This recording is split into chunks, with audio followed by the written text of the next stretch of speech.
Berita-berita ini mungkin tidak asing untuk kita semua. Setiap hari, ribuan masyarakat Indonesia dihadapkan dengan permasalahan pelayanan publik di Indonesia. Tapi, tahukah kamu bahwa ada solusi dan lembaga yang bisa mengatasi masalah pelayanan publik tersebut? Saya, Intan Dwi Syahyani dengan NIM 2304228 akan mengajak teman-teman semua untuk menyibak tirai pelayanan publik di Indonesia.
Kita akan membahas tentang 4 hal krusial yang dirasa perlu untuk kamu ketahui sebagai warga negara Indonesia, yaitu tentang isu-isu pelayanan publik di Indonesia. Yang kedua, reformasi birokrasi yang sedang berjalan di Indonesia. Yang ketiga, tentang fungsi serta peran Ombudsman sebagai badan yang mengawasi pelayanan publik di Indonesia. Berbicara tentang pelayanan publik, marilah kita bahas terkait kasus-kasus nyata yang terjadi di Indonesia terkait pelayanan publik, yaitu yang pertama tentang proses yang berbelit-belit. Ini terjadi di Jakarta pada Januari 2023, yaitu di mana seseorang warga harus bolak-balik selama 2 bulan untuk mengurus perubahan KK. Padahal seharusnya prosesnya hanya membutuhkan waktu 14 hari kerja. Yang kedua, yaitu tentang ketidakpastian waktu.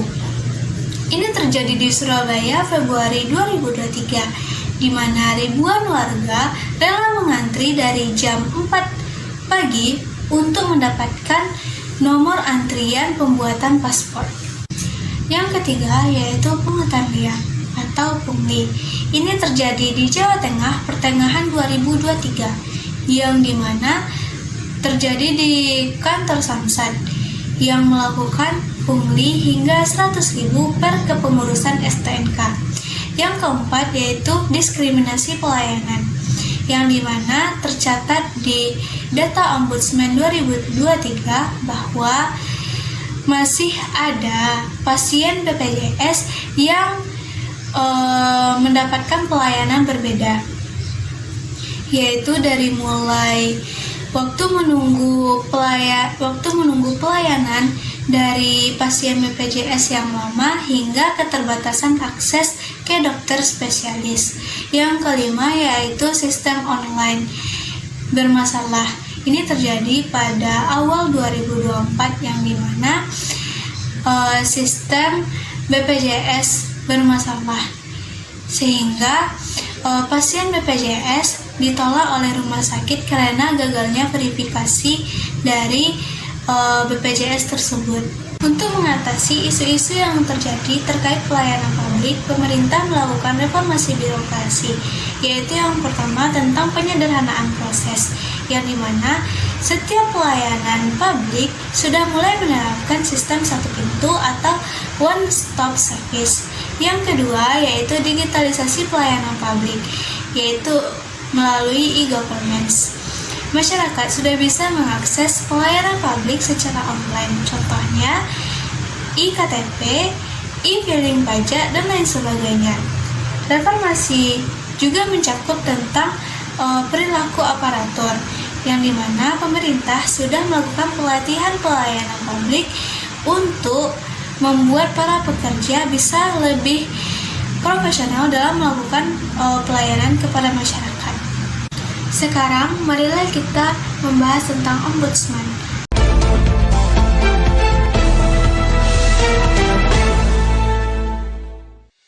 Penilaian kepatuhan perlu dilakukan untuk melihat kemampuan, melihat keberhasilan, dan melihat kekurangan dalam proses pengembangan lembaga pelayanan publik agar semakin efektif, akuntabel, dan transparan.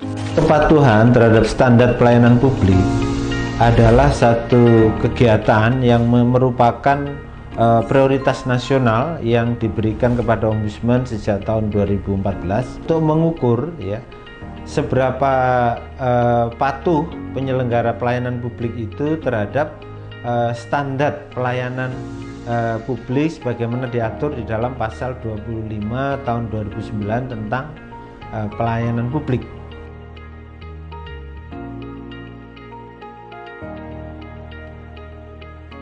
Apa sih fungsi dari Ombudsman itu? Fungsi dari Ombudsman yaitu badan yang mengawasi jalannya pelayanan publik. Mereka bertugas menerima dan menindaklanjuti laporan yang diberikan oleh masyarakat terkait maladministrasi. Mereka juga bisa melakukan investigasi atas prakarsa mereka sendiri tanpa harus mendapatkan laporan dari orang-orang. Ombudsman juga berkoordinasi dengan lembaga-lembaga terkait tentang pelayanan publik yang terjadi di Indonesia. Dalam praktiknya, Ombudsman memiliki beberapa peranan penting, yaitu yang pertama, menjadi mediator antara masyarakat dan penyelenggara pemerintah ketika terjadinya permasalahan. Yang kedua, yaitu memberikan rekomendasi perbaikan sistem kepada instansi terkait. Yang ketiga, yaitu mencegah terjadinya maladministrasi sesuai dengan program-program pengawasan. Yang keempat, memberikan pengarahan kepada masyarakat terkait hak dari pelayanan publik yang baik untuk masyarakat.